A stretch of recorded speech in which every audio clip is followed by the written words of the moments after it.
Shalom, salam sejahtera untuk kita semua. Jumpa lagi dalam program 100 Hari Berdoa Gereja Masih Hari ke-7 sebelumnya. Saat ini adalah pertemuan ke-6. Dan saudara, sebelum kita membawa doa-doa kita kepada Tuhan, kita akan mendengarkan firman Tuhan. Namun sebelumnya mari berdoa. Bapa yang baik, kami rindu untuk mendengar firman-Mu saat ini.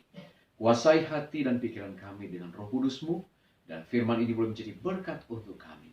Berfirmanlah ya Allah, kami siap mendengar dalam nama Yesus. Amin.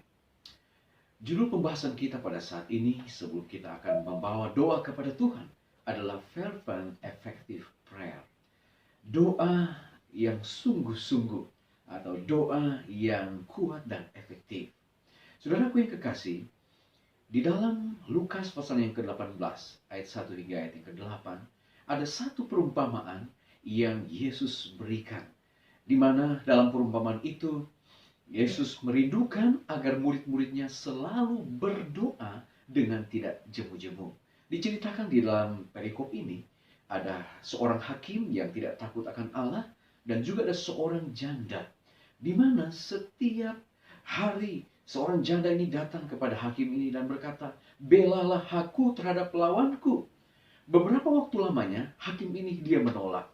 Tapi kemudian ia berkata dalam hatinya, "Walaupun aku tidak takut akan Allah dan tidak menghormati seorang pun, namun karena janda ini menyusahkan aku, baiklah aku membenarkan dia, supaya jangan terus saja ia akan datang dan akhirnya menyerang aku." Saudaraku yang kekasih, kata Yesus kepada murid-muridnya, "Camkanlah apa yang dikatakan hakim yang lalim itu.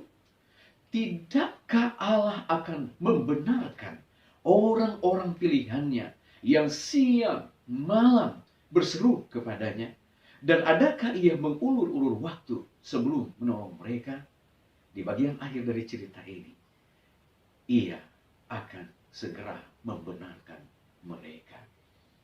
Tidak heran saudara, Raja Daud di dalam Mazmur 55 ayat 17-19, firman Tuhan berkata, "Tetapi aku berseru kepada Allah, dan Tuhan akan menyelamatkan aku. Di waktu petang, pagi dan tengah hari aku cemas dan menangis, dan ia mendengar suaraku." Saudaraku yang kekasih, ini adalah satu ungkapan dari Raja Daud. Dia menyadari bahwa dia sangat membutuhkan Tuhan dalam kehidupannya. Di dalam perjalanan kehidupannya, dia selalu datang kepada Tuhan. Di dalam ayat ini mengatakan, di waktu petang, di waktu pagi, di waktu siang, dengan keadaan yang sungguh-sungguh, dia mau datang kepada Tuhan untuk membawa akan permohonan-permohonannya, dan ia mendengar suaraku, kata Daud. Saudaraku yang kekasih, terkadang kita hanya berdoa bila ada pada satu jalan buntu, ataupun kita berada dalam situasi yang sulit. Ketika kita banyak masalah, ketika kita banyak pergumulan, barulah saat itu kita datang berdoa kepada Tuhan. Ada satu ungkapan yang mengatakan bahwa doa adalah nafas jiwa. Bagaimana jika kita tidak bernafas, saudara-saudara? Kita akan mati. Demikian pula, saudara-saudara, sebagai orang-orang percaya, sebagai orang Kristen, kalau kita tidak berdoa, sama seperti orang yang mati secara rohani. Penulis Kristen yang bernama Ellen G. White, di dalam buku Kebahagiaan Sejati, halaman 87, ayat yang kedua, dia menuliskan seperti ini. Doa adalah membuka hati kepada Allah seperti kepada seorang sahabat. Doa itu perlu bukan karena supaya Allah mengetahui apa kita sebenarnya, melainkan untuk menyanggupkan kita menerima Dia. Doa bukanlah membawa Allah turun kepada kita, melainkan membawa kita kepadanya. Luar biasa, saudara. Di dalam kutipan ini mengatakan bahwa biarlah kita berdoa kepada Tuhan seperti kita berbicara kepada sahabat. Oleh karena ketika kita berdoa kepada Tuhan, kita akan mengetahui bahwa Allah akan selalu berada di pihak kita. Dan Dia akan selalu memberikan yang terbaik di dalam kehidupan kita. Mari kita lihat di dalam Alkitab. Ada banyak tokoh-tokoh di dalam Alkitab. Ketika mereka bermohon kepada Tuhan, Tuhan menjawab doa-doa mereka. Kita lihat Ishak. Dia berdoa memohon keturunan. Oleh karena istrinya mandul, Allah menjawab doanya dan memberikan keturunan. Kita lihat Yakub, dia sangat-sangat cemas dan takut bertemu dengan kakaknya Esau. Tetapi ketika dia berdoa dengan sungguh-sungguh, dia bergulat dengan sosok laki-laki yang dideskripsikan sebagai malaikat atau sebagai Allah sendiri.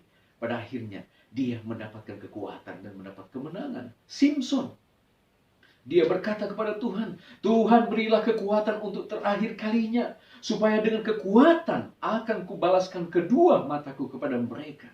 Pada akhirnya saudara, Allah menjawab doanya, dan akhirnya raja-raja Filistin dan semua yang ada di dalam gedung tersebut, mereka mati tertimpa dengan gedung yang roboh pada saat itu. Daniel, dia berdoa ketika dia berada di gua singa. Singa-singa yang ganas siap untuk menelan dia. Tapi ketika dia berdoa dengan sungguh-sungguh, Allah meluputkan dia. Petrus, ketika dia berada di penjara, dia datang kepada Tuhan berdoa. Bahkan jemaat terus memanjatkan doa. Tuhan menjawab doa Petrus dan doa dari umat-umat Tuhan dan membebaskan dia. Saudaraku yang kekasih, terkadang kita harus menangis saat kita berdoa kepada Tuhan. Raja Daud berkata, di waktu petang, di waktu pagi, di tengah hari, aku cemas dan menangis. Dan ia mendengar suaraku. Ingat saudaraku, kualitas doa seseorang terjadi saat dia dalam keadaan hati yang hancur. Hati yang benar-benar sudah menyerah di hadapan Tuhan. Dan sepenuhnya membiarkan kehendak Tuhan yang jadi di dalam kehidupannya. Saudara, banyak dari kita saat ini yang menangis. Kenapa? Oleh karena situasi COVID-19. Pemimpin-pemimpin dunia, kalau kita lihat beberapa hari yang lalu, mereka tidak bisa berbuat apa-apa. Mereka hanya mengungkapkan mungkin lewat Instagram, bahkan ada lewat Facebook kita lihat, bahkan ada yang sempat didokumentasikan, yaitu Perdana Menteri Italia, Giuseppe Conte. Dia menangis oleh karena katanya dia gagal atasi COVID-19. Ratusan bahkan ribuan masyarakat Italia yang telah meninggal dunia. Kita melihat pemimpin kita, Presiden Jokowi, saat dia dengan semangat, saat dia sementara bekerja keras untuk berusaha menangkal COVID-19 di negara ini, dia kehilangan orang tua yang sangat dicintai. Saat-saat itu kita lihat ada satu foto yang beredar di medsos saudara. Dia pun meneteskan air mata. Bahkan ada satu kisah yang menarik yang viral sampai saat ini. Ada cerita seorang dokter yang bekerja di gugus depan yang bernama Hadio Ali. Dia bertugas sebagai dokter untuk mengatasi dampak dari COVID-19 ini. Satu kali ketika dia sudah terdampak dengan COVID-19, dia datang ke rumahnya, hanya di depan rumahnya, di depan pagar, dia hanya melambaikan tangan kepada kedua putrinya, bahkan kepada istrinya yang lagi mengandung. Dan tidak bisa disangkal, saat itu adalah pertemuan terakhir dia dengan keluarganya. Beberapa hari kemudian, dia meninggal dunia. Istri anak-anaknya menangis. Teman-teman sejawatnya, para dokter, para medis menangis. Bahkan para netizen yang membaca kisah ini pun menangis. Inilah situasi yang dihadapi oleh dunia di mana kita ada saat ini. Saudaraku yang kekasih, saya sangat terkesan dengan statement dari Menhankam Bapak Prabowo Subianto. Di dalam sambutannya dia katakan seperti ini. Dulu tentara berada di garis depan dalam peperangan. Tetapi sekarang dokter dan perawat mereka berguguran dan menjadi pahlawan bangsa. Saudara, kita semua dalam pertempuran yang sangat serius. Situasi yang mengancam dunia. Situasi yang mengancam bangsa kita, mengancam keluarga kita, bahkan kita secara pribadi. Kita perlu banyak berdoa, saudara. Much secret prayer kita harus gunakan dan harus sungguh-sungguh untuk datang kepada Tuhan. Para dokter, perawat, dan profesional medis, mereka berada di gugus depan, mereka berada di garis depan untuk merasakan panasnya pertempuran ini. Saudara, bagaimana kita dapat mendorong mereka dalam pekerjaan mereka? Bagaimana kita bisa menolong mereka di dalam situasi yang gawat ini. Bagaimana kita bertarung dalam pertempuran ini. Kita yang ada di rumah saja, yang tinggal di rumah, kita perlu doakan mereka. Kita bawa mereka kepada Tuhan. Doakan mereka agar mereka bisa memperoleh kekuatan dan keselamatan dari COVID-19 ini. Di dalam kutipan yang terakhir, dalam buku Selected Messages, halaman 116, di sana dituliskan seperti ini. Ketika gereja sadar pada panggilan kudus, ketika banyak doa-doa yang sungguh-sungguh dan efektif akan dinaikkan ke surga. Karena Roh Kudus akan menunjukkan pekerjaan dan tugas dari umat Allah untuk menyelamatkan jiwa-jiwa. Kita mempunyai janji yang dapat dipercaya bahwa Allah akan datang dekat dengan jiwa-jiwa yang mencarinya. Saudaraku yang kekasih, mari kita perbanyak doa kepada Tuhan. Berdoa sungguh-sungguh. Panjatkan doa untuk keselamatan kita, keselamatan keluarga kita, keselamatan bangsa dan negara kita, keselamatan untuk dunia yang saat ini sementara berperang dengan virus corona. Tuhan memberkati kita. Saya dalam nama Yesus. Amin. Saudara yang kekasih, seperti biasa, kita segera akan datang pada pokok-pokok doa. Dan setiap hari kita mendoakan 5 pokok doa yang telah dicanangkan oleh pimpinan kita dari Pusat Gereja Masih Tuhan ke-7.